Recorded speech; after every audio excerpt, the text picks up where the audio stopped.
চলে এলাম বন্ধুরা আবার একটা রেসিপি নিয়ে। এটা হচ্ছে কালো জিরা শুকনো লঙ্কা ফোড়ন দিয়েছি, আর এই কুমড়োটা ভেজে তুলে রেখেছি।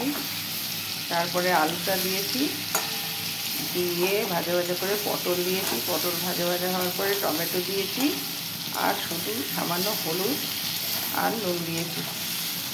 এবারে দিয়ে দেবো হচ্ছে তোমার এই যে ঝিঙেটা।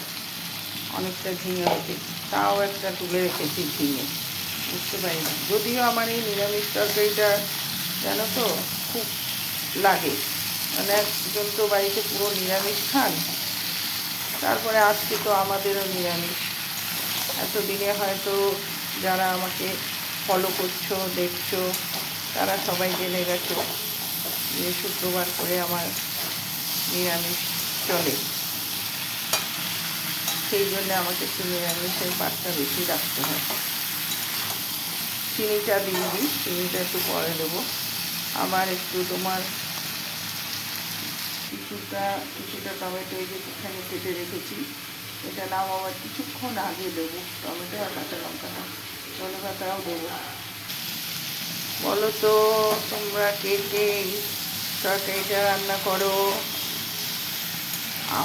আমি যেসব রান্না করি সাধারণত সবাই করে, কারণ মধ্যবিত্ত বাড়িতে মানুষের সবসময় খাওয়া দাওয়ার যেসব রেসিপি সেগুলোই আমার। হ্যাঁ, তবে আমি করি মাঝে মধ্যে। এবারে আমার ভীষণ ঝামেলা চলছে 3 বছর ধরে আমার বাড়ির ব্যাপারে, সেই জন্য আমি সেইরকম খুব ভালো ভালো জিনিস, হ্যাঁ পয়লা বৈশাখে করেছি, সেটা আমি পাচ্ছিলাম না, পেয়েছি, সেটা শেয়ার করব তোমাদের সাথে। এমন কিছু না, তোমার পটলের করেছি, সর্ষে দিয়ে পোস্ত দিয়ে চারমগজ দিয়ে, আর পনিরের রেসিপি করেছি, আর করেছি হচ্ছে দই কাতলা করেছিলাম,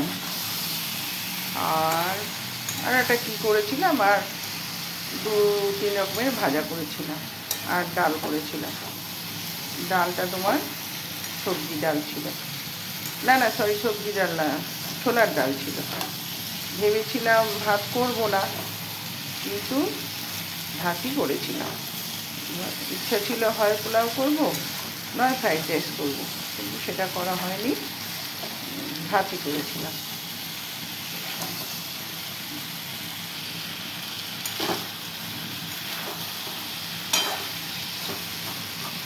কাঁচা লঙ্কাটা দিয়ে তোমাদের সাথে ডাটা করে দেবো। কেন বলো তো, এই রেসিপিটা অনেক সময় লাগবে, আর আমি তো তোমাদের কাছে সারেন্ডার করি, আমার তোমাদের